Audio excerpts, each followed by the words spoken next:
All right, let's go ahead and get started. No reason to keep everyone who's on time waiting any longer.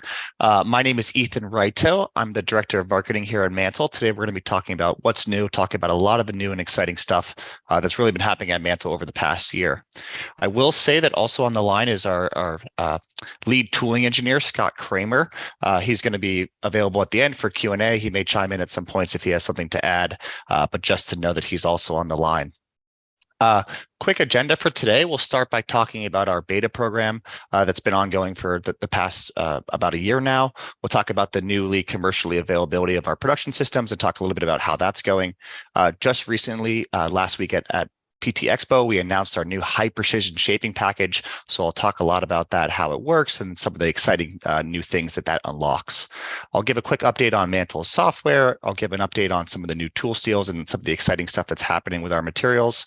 We'll look at in depth actually some of the new applications we have with our customers, WESTTech and NICOLET, talk about how they're using Mantle's technology, a couple quick company updates, and then we'll wrap up at the end and do a quick Q&A. On that Q&A note, through Zoom, there is a Q&A feature, so be sure to be using that throughout to add your questions in. Like I said, Scott and I at the end will answer as many of those questions as possible. If we don't get to your question, we'll be sure to follow up via email. The other thing I'll say is that I'll be showing off some cool, printed tools that I'll be talking about today. So be sure to be looking at both the slides and the camera every now and then, because I have some really, really cool parts on my desk here that I'll be talking about and showing off throughout the webinar. But with that, let's go ahead and get started. First, starting and talking about our beta program. So Mantle shipped 2 beta machines the summer of 2022, so this past summer. One of these machines went to Westminster Tool, which we'll talk a lot more about. If you've been following Mantle, you've probably heard about Westminster Tool and seen all the great work we've done with them. They've been a great beta partner. If you aren't familiar with Westminster Tool, they're really a leader in the design and building of injection mold tools. They're located in Connecticut. We'll talk a lot more about them, but if you've been following Mantle for the past year, you've probably heard a lot about Westminster Tool as well, because they've really been an awesome partner for us. The other system that we won't be able to talk too much about because a lot of the work they're doing is confidential, but is a large medical device OEM. They're using their beta machine extensively for product development. They really see the advantage of getting tool steel tools so they can produce plastic parts in end-use materials much faster than they would via traditional manufacturing methods. So they're really using their system almost very extensively for product development in the prototyping phase. They see a lot of value in using a real steel tool rather than an aluminum tool or a prototype tool. And now they're actually starting to move. They're having a lot of success, and they're actually starting to move into some production tooling as well with their Mantle system. One thing we're really, really excited about with this customer is they've actually loved their beta machine so much that they've placed an order for one of our production machines as well, which really just speaks to how successful they were being, that they want to invest in another system. As I mentioned, unfortunately, we can't talk too much about what they're doing, but we can, Westminster Tool is doing a lot of really exciting stuff with our system as well. From the technology, since they've had it, they've been able to acquire 6 new customers that came directly from Mantle's technology, which is really, really exciting that they're actually able to grow their business, bring in some new customers in-house with the Mantle technology. With the machine, they've been able to do 11 revenue generating projects of printing inserts, and they're really using Mantle for conformal cooling. We'll talk more about each of these different things they're using it for, but conformal cooling to reduce scrap and cycle times, which we'll talk about, and then development tools or bridge tools.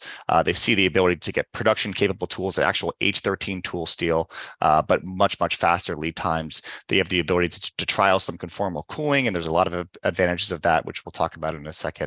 And then the ability to run high temperature, abrasive engineering grade materials, but during this development bridge stage, which can be very, very challenging when you need a tool steel tool produced via traditional manufacturing.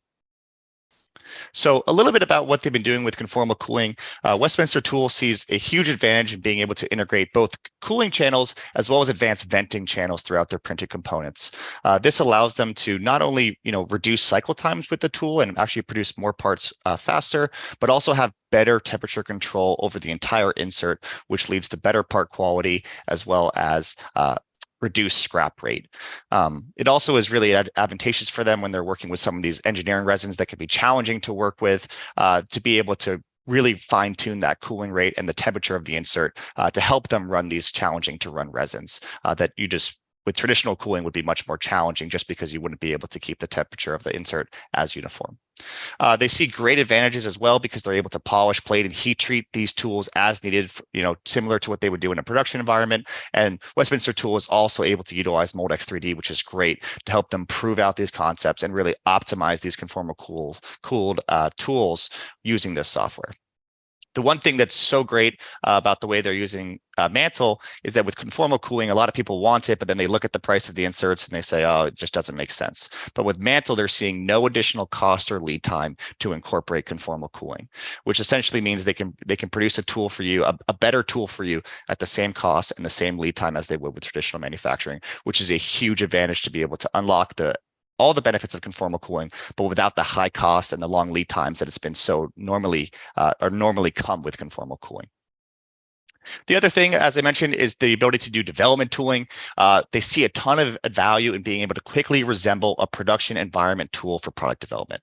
So the ability to actually run an H13 tool during the product development stage, because with that, they're able to look at shrink rates. They're able to validate their cooling. They're able to try out different gating scenarios and all their different molding parameters. And then when they move to a production tool, they don't have to redo all that work again. They were running H13 before. They'll be running H13 in the production environment, so they don't have to redo any of that work. Of course, it also allows them to do some bridge and development tooling for these high performance, maybe some glass-filled materials, high temperature materials that would be very, very challenging to run or impossible to run with a traditional prototyping tool like an aluminum.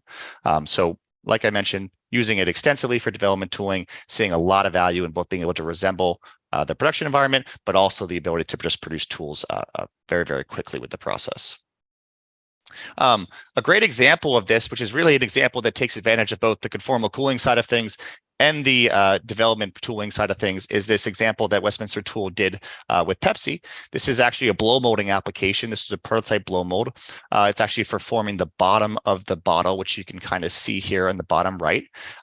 Westminster Tool incorporated conformal cooling into this application, into the insert, because it allowed them to remove a lot of the heat-related blushing issues they were having, and it also actually lengthened the life of the tool to allow it to last over 10,000 shots through the development phase, which was great.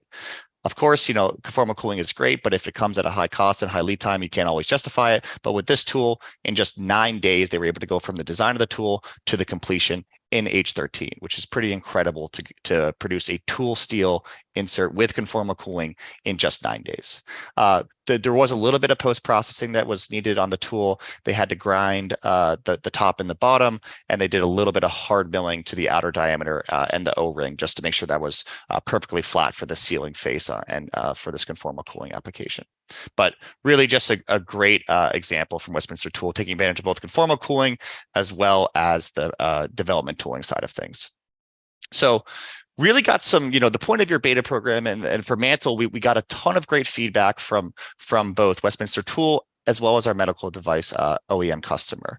And really a lot of what they asked of us was, we would love to be able to produce even finer features, because there's a lot of tools we make, or some tools we make, where Mantle's great, but we still have to do a lot of EDM work. We still have to do hard milling, polishing, etc. that it makes it more challenging to utilize Mantle when we have to do all that post-processing work. So we wish that you could produce even finer features so that we don't have to do all that post-processing. We could take the tool right out of the printer, do a little bit of grinding, fit it into our mold, and start running it.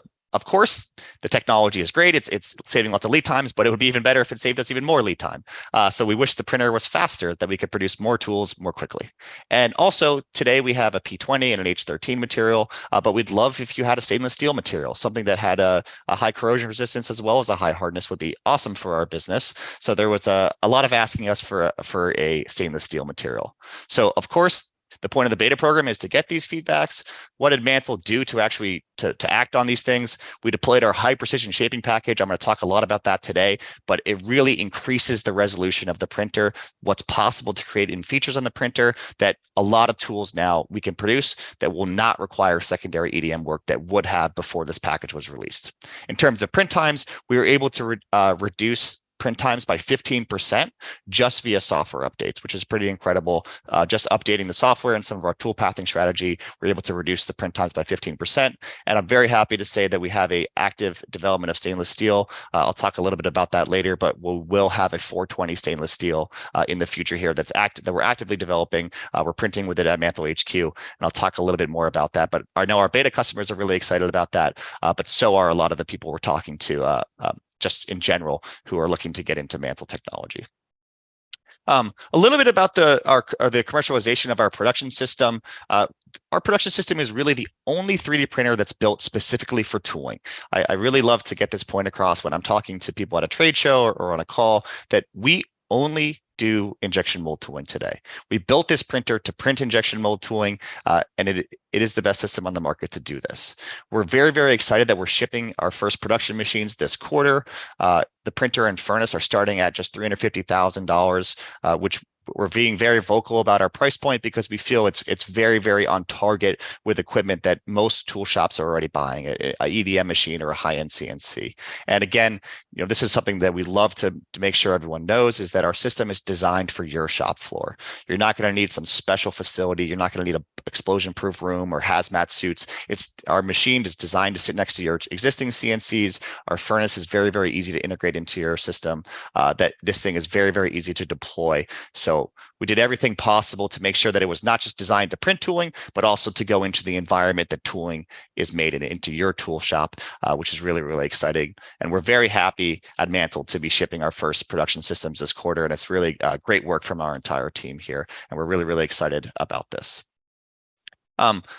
Moving on now, I'm going to talk a little bit about Mantle's high precision shaping package. But to do this, first, I want to just review for everyone on the line exactly how Mantle's technology works.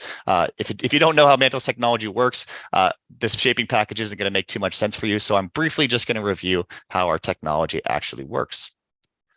So our material starts as a paste. This is something that's very, very unique about Mantle, is that our material starts as a paste. It's not a powder, it's not a filament, but a paste. It has the consistency of roughly a toothpaste. What that paste is actually made out of is metal powder. They have various different particle sizes, but those are going to be the building blocks of our tool steel. And then they're mixed with some solvents. Those solvents allow the material to flow. It flows without being heated. You can see it just being squeezed out of a tube there in that picture on the middle, but it also is going to encapsulate all that metal powder so that you don't have any loose metal powder involved in the process. So what our paste actually is it's a combination of that metal powder mixed with some solvents. During our process, the first step is going to be to print it. We are simply just pumping it through a nozzle. It's not actually being heated in this process. It's viscous enough that it can just, with pressure, be pumped through a nozzle to be extruded. So it's very, very easy to flow. But again, that benefit of not having any loose metal powder in this at this point in the stage. And you can see, kind of my diagram here. You have that metal powder mixed together with some solvents to allow it to flow. The next step in the process here is going to be to dry it. So we're going to come through, we're going to remove most of the solvents out of the layer here. Here we call this a green body. It's a body made out of metal powder, but it's very, very densely packed, which is really, really important for our process, is that when we remove this solvent, the powder actually packs a little bit and results in a very, very high green body density. So you can see in my kind of diagrams here, we've removed most of the yellow solvent dots here and leaving behind mostly just metal powder. At this stage is where we do our shaping, which is what makes us a hybrid process. We build our printer inside of an existing CNC. We augment that machine to do printing and drying, and then we use the traditional CNC tools that are readily available to come in and refine the shape. This is what allows us to remove any layer lines. If you've seen our parts at a trade show or ever visited us at HQ, you'll see that our parts don't have layer lines. They're incredibly smooth, and we're able to do these really, really nice features. And that's really made available thanks to our shaping technology that's happening inside of the printer. So every single layer we're printing, we're drying, and we're shaping. This is going to be repeating for every single layer, and it's what allows us to get such beautiful parts that we print today with excellent surface finish and really, really nice feature resolution. Just to continue to sort of harp on this point, I have a quick video of just showing the shaping that's happening. So, every layer you can see this is actually contouring the outside of the tool. We also have some end mills that actually flatten the part as well to make sure that we have a perfectly flat printing surface for every layer. I'm just going to play that one more time to get this point across of the shaping that's actually happening within the printer. So cool. So printing, drying, shaping. So with our traditional shaping in the printer, before we released our high precision package, we had a variety of different cutting tools available, end mills as ball mills, with our feature resolution, or smallest feature, our corner radius really being defined by our smallest tool, which was our 20 thou ball end mill, which meant that the smallest corner radius that was possible before was about a 10 thou corner radius. This was actually pretty great and really impressive, and still is really impressive for a lot of people we talk to. A lot of tools, this is totally sufficient. The radius is totally fine for a lot of applications, but for some applications where they need something smaller, they need something tighter, they need something closer to square, there was a desire to have some more precision here and to have an even tighter corner radius. How do we do this? We incorporate some new cutting tools into our technology, and this is what encompasses our high precision shaping package, which is a new 10 thou ball end mill and a 6 thou ball end mill. This, of course, allows us to reduce the radius size on these corners. We can now get all the way down to just a 3 thou corner radius. That's using that 6 thou ball end mill, and the result of this is just we're able to print and shape features that generally would have required extensive EDM work. The result of that is whenever we're talking to people about EDM, we always are hearing that it's the choke point of their shop. It's the most expensive step in the process. It's the longest lead time step in the process. So people are very, very excited when they realize they can print these features and they don't have to do any EDM work afterwards. So really, really exciting to have these two new tools. Of course, there's a software update that is included with it that allows for these tools to be used. But we're really, really excited at Mantle. Our beta customers are really excited to get their hands on this, and they've been using this and seeing tons of great benefits. And a lot of people we're talking to now are really, really excited about getting access to this. Just another representation here. You can see that previous corner radius that was possible, which was that 10 thou, and now we're able to get all the way down to that 3 thou, which is getting very, very close to those sharps.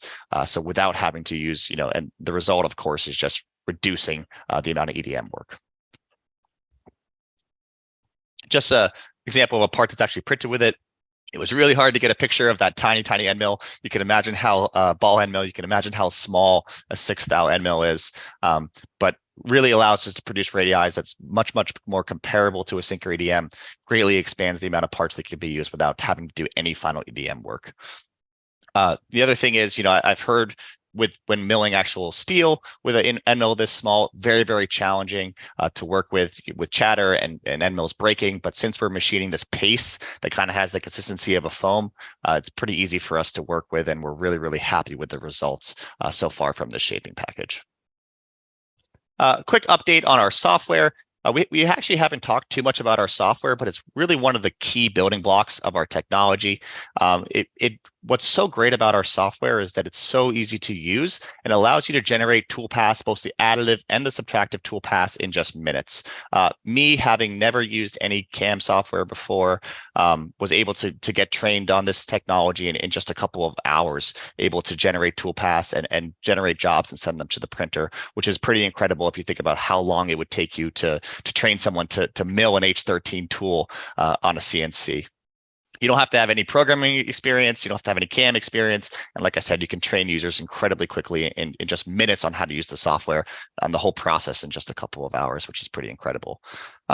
Just to give a quick kind of walkthrough of how our software works, you can import your part. Currently, we're importing STLs and step files. Step files are great because they're really compatible with pretty much any CAD package that's on the market today. The file size is a lot smaller as well, which we love. You import your part files. You then have the options to arrange them onto the build plate. You can put a bunch of parts on there, which is always great if you're going to be, maybe you're going away for the long weekend, you want to print for 4 or 5 days, no problem. You could put 5 or 6 different parts on the build all at the same time and run them together. You then have the option to modify your build strategy slightly. You can choose a couple different options here, a couple different subtractive strategies or additive strategies such as fast or detailed. But honestly, there's not a lot that is needed to be changed here because we really spent a lot of time designing our software to just be turnkey, that anyone can use it. You can import your part. You don't have to change anything, and you're going to get out a successful part out of the end of the print. So you do have the options to modify a few things, but generally you don't need to do that, and you can just simply go straight to the next step, which is to generate your tool paths. One thing to highlight about generating your tool paths is that we're able to provide relatively accurate print times as well as paste estimates, which makes it very, very easy for you to do quoting because you know how long it's going to take, you know how much material it's going to use, as well as to do things like scheduling in your shop because you know when the print's going to end, you know when you can get your next job started and how long that one's going to take to make sure you're keeping your utilization very, very high on your machine, which is something we love to see because, of course, as we all know with capital equipment, we want to keep downtime to a minimum. So being able to provide these very, very accurate print times and paste consumptions allows for very, very accurate quoting and scheduling. It's also great to know you can send this G-code straight to the printer from your computer. You can do it from anywhere. You don't actually have to walk and put a USB in anything. You can send it straight from the G-code straight from your printer, straight from your computer, straight to the printer. One thing that I got to plug here is that our next kind of internal webinar we're doing is going to be on May 9th, and it's really going to be a deep dive on Mantle software. We're going to go a lot more in detail about how it works. We're going to look at some different examples, and it's going to be almost like a little bit of a cooking show where we're going to actually do some live demo. We're going to do a live demonstration of the software and walk through, and of course, take questions and answers and things like that. So if you're interested in learning more about the software, we'll send an email after this with a recording of this webinar, but also a link to sign up for this one if you want to kind of dive deep with me on our Mantle software. Moving on from software into tool steels, another very, very important part of our process. I think with manufacturing and 3D printing, people always love to talk about the equipment, the machines, the printer, etc. But the software and the tool steels are really just as important in providing a great product as those pieces of equipment are. At Mantle today, we have 2 different tool steels available. If you've been following us, you've probably heard about our P2X. This is very, very similar to a P20 material. The reason we don't call it a P20 is actually it's a slightly different formulation that actually gives it an improved corrosion and abrasion resistance. So it's very, very similar to a P20, but actually is a better performing tool steel. So we call it our P2X, and that has about a 32 HRC coming out of the furnace. The other material that we've seen a ton of success with and a ton of our customers are using and getting requests for is our H13 tool steel. H13, as I'm sure many of you know if you're from the molding community, is really the workhorse. It's a great production grade tool steel. Our H13 is coming out of our furnace at about a 42 HRC and then can be heat treated up into the low 50s if needed. So you're getting that excellent hardness. We've run this H13 tools for millions of cycles. So really, really great material, workhorse production material. But of course, you're getting that benefit of short lead times and lower cost to actually produce an H13 tool. And we'll look at some examples of H13 tools from NICOLET and WESTTECH.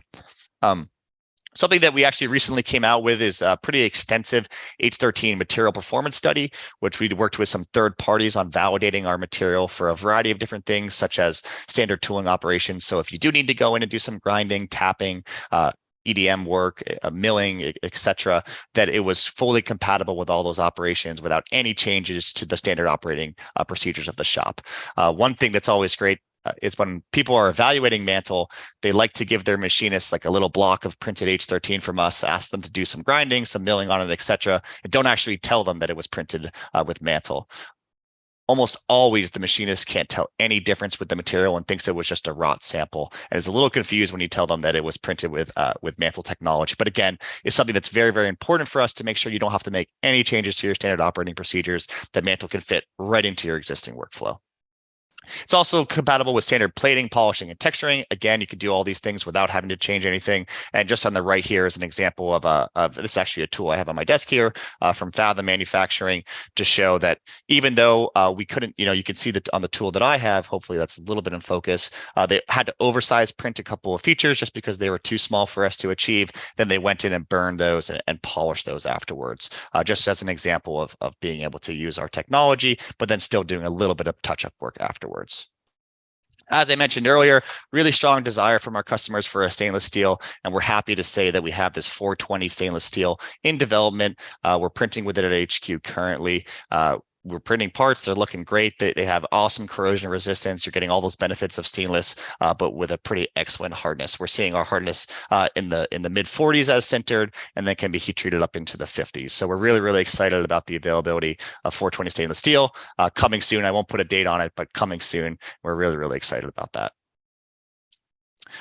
Looking at some new applications from both NICOLET Plastics and WESTTEC Plastics, two customers of ours getting production systems. We're really, really excited to be partnered with them. Both awesome molders who also have a lot of toolmaking capabilities, and they're really, really excited about their Mantle technology. Starting with NICOLET. NICOLET, their motto really is fast, fluid, and flexible. They have a couple different facilities in Wisconsin. They have a highly trained workforce. They operate over 40 presses with a wide variety of tonnage, everywhere from 30 tons all the way up to 610 tons. They do some automated processes as well as some semi-automated processes. But their goal really is to lower costs and offer very competitive lead times, exceed their customer expectations, and they're always doing that. They're opening a new facility in Ripon, Wisconsin. It's going to be about 54,000 square feet. They're going to have up to 40 presses in there. They're planning on some clean rooms in there as well to do medical molding and other things that require clean rooms. It's going to be highly automated, and this is where they're going to be putting their Mantle system because they really see that Mantle integrates very well with their messaging of fast, fluid, and flexible. A little bit more about NICOLET. I love telling the story of NICOLET. NICOLET is not new to 3D printing. They actually invested in a carbon 3D DLP printer. Carbon is an awesome machine. It's great for doing verification for short run production. It's a DLP, so a resin technology where you're curing a resin with a projector light actually. It allows NICOLET to produce parts in hours, not weeks. So they acquired this system. It opened up some new business for them. They can get parts to their customers in just a couple of hours, in a day or two, to allow them to do prototyping, development, form and fit testing, etc. So while this is a great addition to NICOLET's business, at a core, they're still an injection molder. At a core, they still are producing thousands, tens of thousands, millions of parts for their customers. And in order to do that, they need tooling. So at NICOLET, they have in-house tooling. They have some journeyman tool makers. They have a large tooling production management. They can do up to 100 tools. They have a full service tool room in Mountain, and they're doing everything from mold builds to engineering change orders, maintenance, repairs, and modifications. They also, of course, work with outside tooling shops like most molders do in this country, both domestic and offshore. But with tooling, of course, comes a lot of challenges. I'm sure these challenges are not unfamiliar to anyone on the line here who has worked with tooling, but they see long lead times, and those lead times actually growing in this country. They see very, very high costs associated with tooling. They find that prototyping and low volume production is very, very challenging because of these lead times and costs, especially when they need a tool steel tool. And it's very, very, very hard to hire experienced tool makers. This is a challenge we are hearing every single day at Mantle, that everyone wants to scale. They want to bring on capacity. They want to bring more tooling back from Asia, but the ability to not be able to hire tool makers is incredibly challenging. And the other side of things that we always hear is that people have tool makers, they worship them, they need them to keep their operations running, but they're on the older side, they're getting ready to retire, and they're very, very scared for when that happens, for how are we going to replace these people with a small number of tool makers available in this country. Of course, Mantle is hopefully the solution there, or is part of the solution, but Mantle allows NICOLET to really produce production tooling, but in prototype time. I love, Eric Derner said this when we were giving a webinar the other day. I love this quote here, but the ability to produce production tooling in H13 tool steel, but in prototype time. We're able to print inserts that are 75 to 95% complete is what they feel they're comfortable with doing, depending on the application. 95% complete would mean it just needed a little bit of an exterior grinding, and they can drop it into the tool. 75% complete may mean it needs a little bit of polishing, or they have to refine some ejector pins, or they have to refine some features with EDM work. But of course, they can get 75 to 95% of the way there with very, very minimal user interaction, just an hour or two to start the printer and move the part into the furnace. As I just mentioned, when inserts do need refining, it's usually just ejector pins, tapping of water lines, maybe a little bit of touch up there. But Mantle really allows NICOLET to dramatically reduce the lead time, produce H13 P20 tooling in as little as a week, which is pretty incredible to hear about an H13 tool in as little as a week. Another thing that's incredibly valuable for them is the ability to free up their tool makers to work on critical projects. One thing that's incredibly important at NICOLET, and it's incredibly important at all injection molders, is to keep their current presses running. So when a tool needs a repair, that's generally the number one priority, to get that tool back up and running, to get that press back up and running. So with Mantle, it actually allows them to print these tools with very little user interaction, so their tool makers can do things that only tool makers can do, like repair, like final fit and finish, etc. So this machine is a really great augmentation to the work they're already doing. One thing that I feel is so common about 3D printing is talking about how 3D printing can reduce lead times and reduce costs. But it's not as often to talk about how 3D printing can actually expand a company's business. And with Mantle, and especially at NICOLET, it's not just that Mantle's lowering their lead times and lowering their costs, but it's actually expanding the business they can do. And one of the reasons for that is because it allows them to get involved with their customers much earlier in the development phase, which is something that they struggled with before, because it was very, very hard to prototype parts or produce bridge tooling early in the development process. Why does that matter? It matters because if they can, get them involved early in the process, it actually allows them to win their production business, which they're very, very happy about. So if they can work with them very early in their development stage, when they're still refining tooling, refining designs, when the company actually decides to go to production and order 1 million parts or 5 million parts, NICOLET can jump in and win that business, which is really, really important for them. It also allows them to offer the benefits of conformal cooling to their customers, which is something they haven't been able to offer before and is a new competitive advantage for them. They can actually increase the capacity of their tool room, since the time per touch per tool is dramatically less, which allows them to hopefully bring in more tool making from both domestic and international tool makers. And while they're very, very capable, there are some just incredibly highly complex tools that they're not capable of building. But with Mantle, they can print those features without that skill set, so they can actually produce more complex tools than they would have been able to do before. So it's always exciting to talk about reduced lead times, reduced costs, but I think it's even more exciting to talk about expanding your business with this technology. A quick example from NICOLET. This is a cam lock latch. It's actually a component that's used to be in a police vehicle or an ambulance or some sort of emergency vehicle. It allows you to attach your tablet or laptop actually to the dashboard. If you've ever seen a police officer, hopefully when you're not speeding and you drive by them and you see them on their computer there, these are the components that help attach that computer actually to the dashboard. The part is relatively challenging to mold, though. It has multiple steeply angled faces. It has some thin ribs, as I'm sure you can see on the part. It would have required really extensive synchro EDM time to produce the mold traditionally, and NICOLET estimated it was going to take about 6 weeks to fabricate this tool using traditional manufacturing. Of course, they decided to print these inserts instead. I have one of them on my desk here. This is one of my favorite parts, actually, that we've ever printed. Hopefully you can see that. But you can see all these steep faces in here. Awesome. It has a stepped parting line, which is really, really impressive that we're able to print that. Hopefully this is coming across okay on the camera, but it's a pretty great part here. But again, so they used Mantle to print these inserts. There was actually 3 different inserts. You can see the A and B sides here, and then they actually had printed an insert they wanted to here for venting reasons that they just dropped into here. I unfortunately don't have a picture of that. But all 3 of these inserts were able to be printed in 150 hours, so just about a week. They went into the furnace for 36 hours, but incredibly important to know that all of that work was being done with no user interaction. You could be sitting on the beach, you could be at home, you could be doing other work.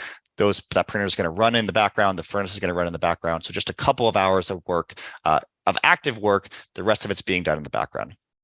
There was 10 hours of final finishing that had to be done to this tool. They had to wire EDM the ejector pins just because those are so critical and the tolerances are so tight. And they did a little bit of grinding on the tool to fit it into the actual mold base. You can see the tool actually assembled on the bottom here, but the real key metrics here was they're able to go from a 6-week lead time down to just 2 weeks with Mantle. So 2 weeks to produce 3 inserts in H13 and actually get this thing up and running. They're able to reduce the mold building time from 180 hours to 12 hours. That's the amount of active time they're able to reduce. And this was molding a 35% glass filled nylon, so a relatively abrasive material that would have been very, very abrasive on an aluminum tool or even a P20 tool. So an H13 was the needed material here. Looking at how they were able to kind of chop down all these steps. If you're familiar with conventional tool making, there's a lot of steps involved. These are the steps that NICOLET would have had to have taken to actually build this tool. They would have had to source the block of H13 blocks, do all that CAM programming, rough milling, electrode milling, which is usually very time consuming because with electrode milling also comes raw material sourcing and CAM programming, the rough EDM work, semi-rough EDM work, finish EDM work, and then that final finishing. With Mantle, all they had to do was do the printing, which they estimated to be about 2 hours of labor hours for the printing, the setup on the software, the printing and the sintering, 2 hours of active time, and then about 10 hours of final finishing, which we discussed, which was that grinding and ejector pin touch up. But really the key thing to note here is this 6 weeks to 2 weeks lead time reduction on an H13 tool, which is really just incredible. Moving over to talk about WESTTECH now. WESTTECH is also a custom injection molder, over 50 years of business, located in California. Very, very strong focus on quality and customer satisfaction. They have a range of different services available, everything from design for manufacturing, DFM, to mold flow analysis, mold design and prototyping, and they have a full service in-house tool room. So they're very capable of doing tool builds, as well as, of course, repair and maintenance that needs to be done to keep their presses up and running. They have 23 state-of-the-art machines, ranging in tonnage from 28 tons all the way up to 610 tons. They have real-time monitoring, and they have a Class A clean room for medical and other cleanliness-sensitive applications. So they're able to do some of that medical and cleanliness molding that's pretty popular.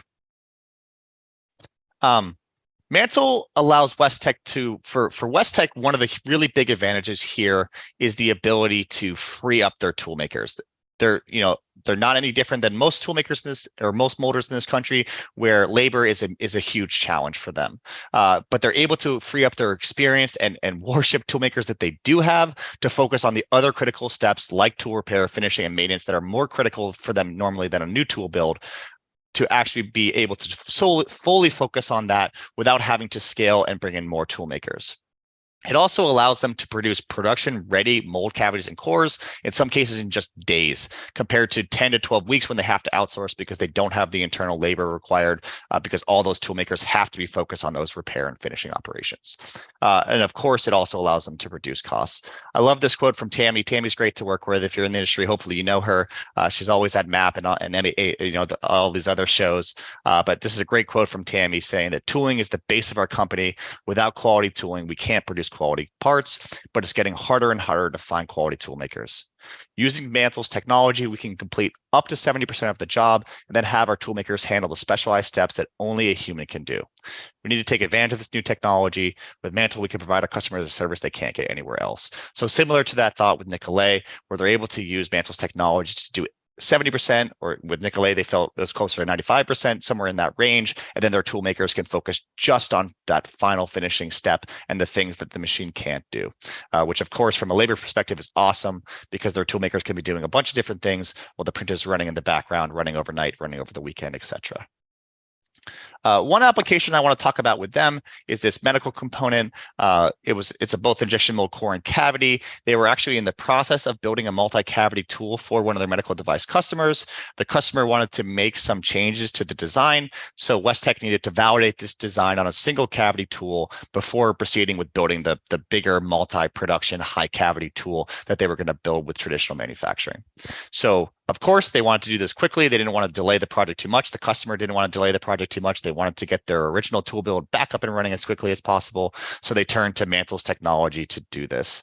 You can see the core and cavity on the right side here. I actually don't have these ones on my desk, unfortunately, but with Mantle's technology, they're printing an H13 tool still here. They're able to save 50% cost savings with the technology, reduced the number of active hours from 40 hours to just 10 hours. So similar to the NICOLET step, they only had to do about 10 hours of work with this, which I believe, again, was ejector pins and a little bit of grinding for final finishing. And then this was actually running a TPE material. So just great to see another great example here from Westech of how they're taking advantage of the Mantle's technology. I just want to wrap up here with a couple updates from Mantle. We're very, very excited to have moved into a new building recently with over 45,000 square feet. We have all this space for engineering, but also a lot for manufacturing, assembly, and to start to build out our production machines. The floor is very, very busy right now. We have a lot of people assembling machines, getting these things ready to go out the door, and we're really, really excited to start delivering these machines this quarter to our customers. The team has also grown quite a bit to support both manufacturing and just product commercialization in general. Going from a beta machine to a production machine, we're taking all those lessons we learned on the beta side of things. We're making adaptations to the production machines to really make sure those machines are rock solid when they hit the field. And we're really, really excited to start rolling those out this quarter. A couple of just quick, staffing updates as well. This is just to show we're really ramping up our staffing to match the production that we're doing. Kim, who has been at the company actually for a long time, is running our process engineering. She's really been through been with us for a long time and is incredible at making sure that our pace and our process is perfectly solid for our customers, so that when it does hit your shop floor, everything works the first time. Recently brought in Lalo to run our VP of engineering. He has a lot of experience running engineering at technology companies. Mark Sloan just came on board to run our manufacturing. He has over 30 years in manufacturing, supply chain operation experience. We're really, really excited to have Mark on track to ensure that we're building these machines in a scalable way and the right way so that we can continue to grow as a company. And very, very excited, we just brought on Prakash as well to run our software team. He was previously a distinguished technologist at HP, and he holds over 20 patents in 3D printing, imaging, processing, and distributed systems. Really, really excited to see both the company grow from our office as well as our staffing to really support to where we're moving into production, which is a really exciting time for the company. What's coming up next? We're going to be at a couple different events that are coming up in the near future. Hopefully, we saw some of you at PT Expo last week. We'll be at Rapid in Chicago. That's in early May. We'll also be at the American Mold Building Association, where we're actually giving a presentation there with Westech about metal 3D printing for tooling. If you're going to be there, that's in Grand Rapids, Michigan. We'd love for you to stop by and see us. And then a little bit later in the fall, we're going to be at the Molding and Mold Making Conference, which is always a great show in Minnesota.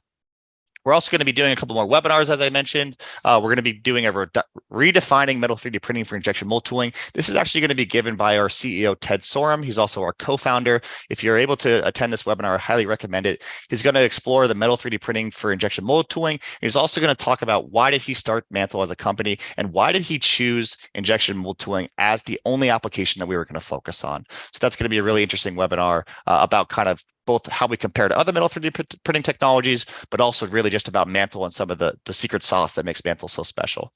And then, like I mentioned before, in early May, I'll be doing a deep dive on our software. I'll cover Mantle software in depth. I'll do a live demonstration. So that'll be a great presentation as well if you're able to join and want to hear more about software. I'll be sending out an email later today with a recording of this webinar, as well as I'll include all of this information and sign up links as well. If you want to sign up for any of these webinars, or feel free to reply to that email to me if you want to set up some time at one of these events. We'd love to host you.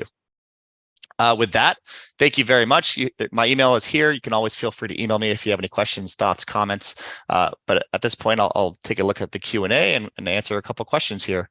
But thank you for giving me 40 minutes of your time today, and I hope you have a wonderful day, and I hope this was valuable. Thanks.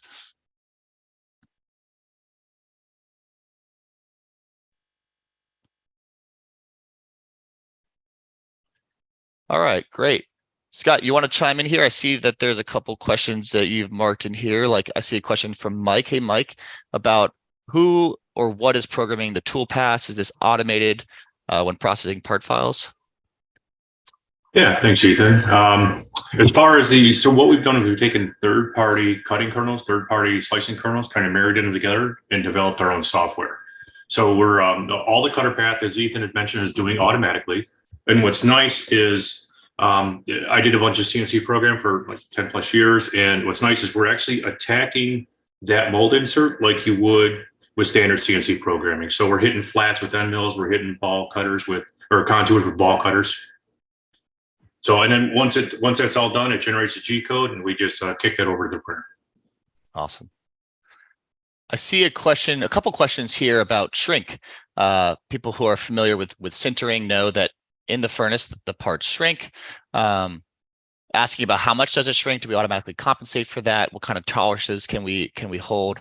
The parts do shrink in the furnace. We're able to hold below a 9% shrink rate. The reason we're able to do that, when you look at other MIM-based technologies, or you look at metal injection molding or binder jet or other material extrusion that are closer to 18 or 19%, the reason we're able to hold a 9% and less shrink rate is because of that drying step we're doing and how much we've optimized our paste material.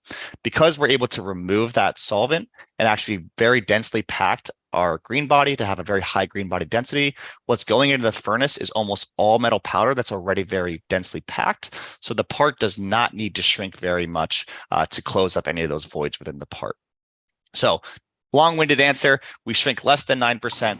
With that shrink rate, we're able to hold a 1 thou per inch tolerance. So on a 2-inch part, that'd be plus or minus 2 thou, which is pretty incredible for a sinter-based technology, especially if you start comparing it to some of the other technologies in the industry.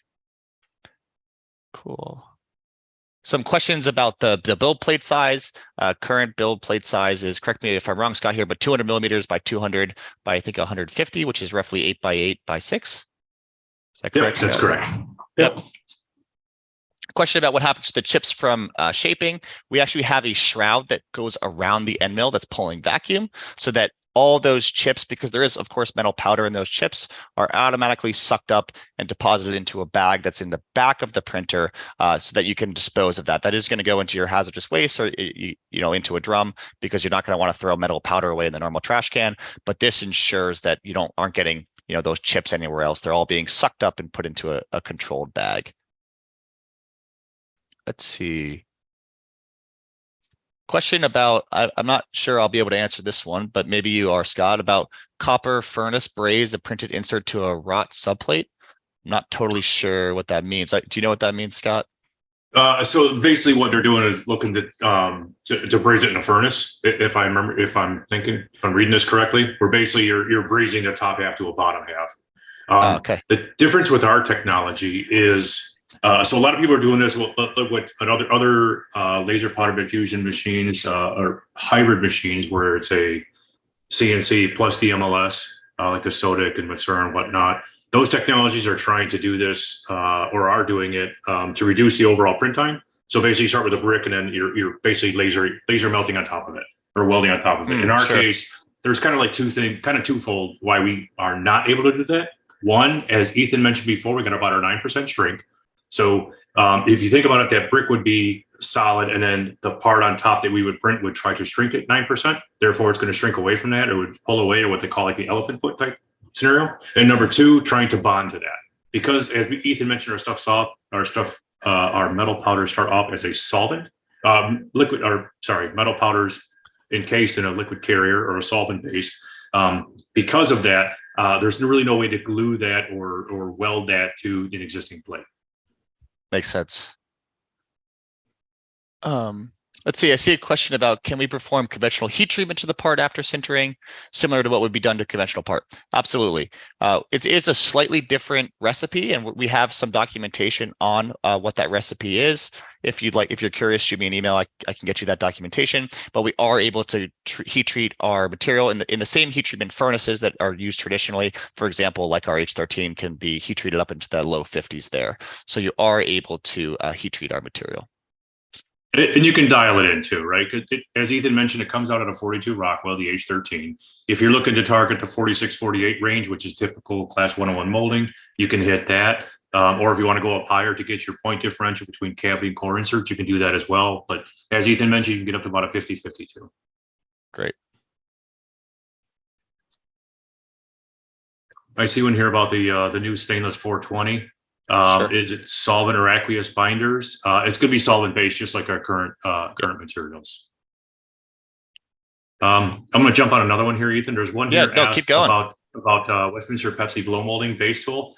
That it's illustrated conformal cooling channels seem fairly simple in design. Would Back to efforts at this. branching the channels near between the ribs yield any advantages over the heat removal? That's a great question. And so the Westminster tool did a study. The part, as Ethan had mentioned, the actual bottle itself, it was actually forming not a discoloration at bottom, but like a milky look to the bottom of the bottle itself, which means it was holding heat in too long. So therefore, you can actually overcool a part with conformal cooling. So if they were to wipe the channel up and down in between those ribs, it was actually putting too much cooling into the part, and therefore the part starts to freeze off. So it's kind of like a balance that you have to do, whether you're using Moldex 3D or mold flow analysis or Simufac, whatever software you're using. You can overcool it. So in this case here, the design that they did was adequate to pull the amount of heat out they needed to in the time they needed. So sorry, really long answer there, but basically it was it fit and function. Yeah, best way to describe it. makes sense to me. Back to the end here. And there's quite a few. Let's see, there's quite a few more questions here popping up. What's included in the 350 starting price? If not included, how much is the precision shaping edition? So what's included in the 350 starting price, as Ethan mentioned, is our printer itself, which has all the shape refinement in it. Basically, as you saw in the picture, it's a large CNC machine that we've highly modified to adapt our technology into. It's got a FANUC controller on it. And then also included in that price is the furnace. So you're getting so kind of like you're all in for 350 at that point. Yep. I think there's some small add-ons for maintenance and things like that. If you want to shoot me an email, Jake, we can get you a proper quote or a proper understanding of everything involved, but it's pretty similar to that 350 price, which is that we're starting at. See a question about, can you use our heat treatment furnace instead of our sintering furnace? Unfortunately, you cannot. You do need to have our sintering oven today. It's actually pretty highly modified to ensure carbon capture and some heating and cooling and things like that to ensure that our parts come out of the furnace perfectly. Okay, you want to go ahead? I see one here about can the finished part be welded? Definitely. So we've done laser welding, we've done TIG welding, all with standard H13 rod or 420 rod. No issues there. It bonds really well, holds really good. There's no pitting or porosity around it, and there's no halo effect. We've also done tests, and I wish I had my parts here, where we did edge repair. When we're making edge repair like you typically do in a tool, where we knock back the edge, then we laser weld it, and then come back in and grind it back and make sure it's seamless. We've even done retexturing over that as well. And so far, everything's been really good. No issues and no variation to the process. Yeah, I was going to see if I could pull that up real quick, that image.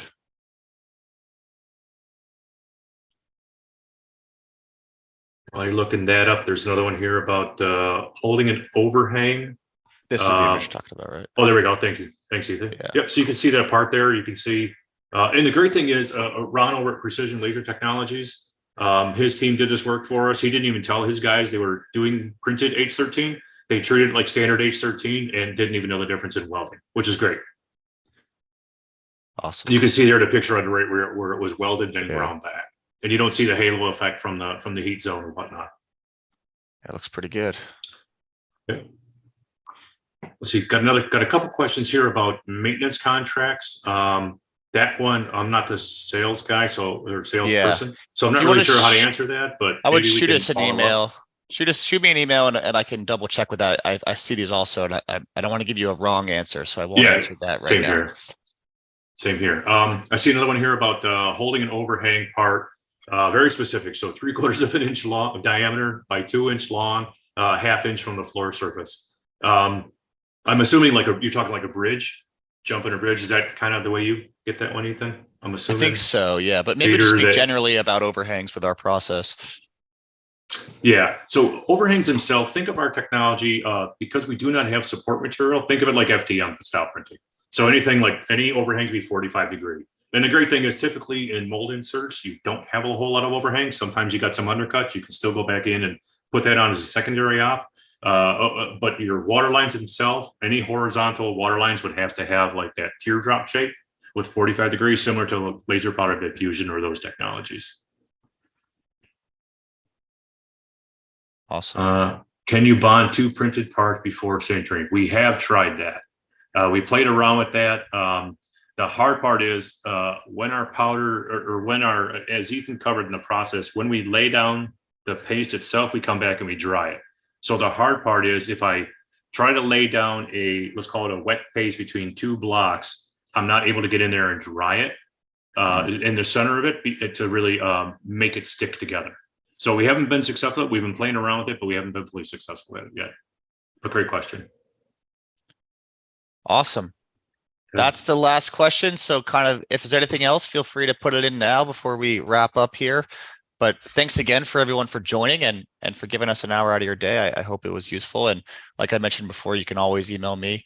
We're more than happy to answer any questions. We're more than happy to help you evaluate the technology. If you want to kick off an evaluation, get your parts quoted, printed, etc., we can certainly do that or provide you some more information about our technology. So thank you, everyone, very much. I'll go ahead and wrap things up now and have a great day. Thanks. Thanks, everybody. Cheers.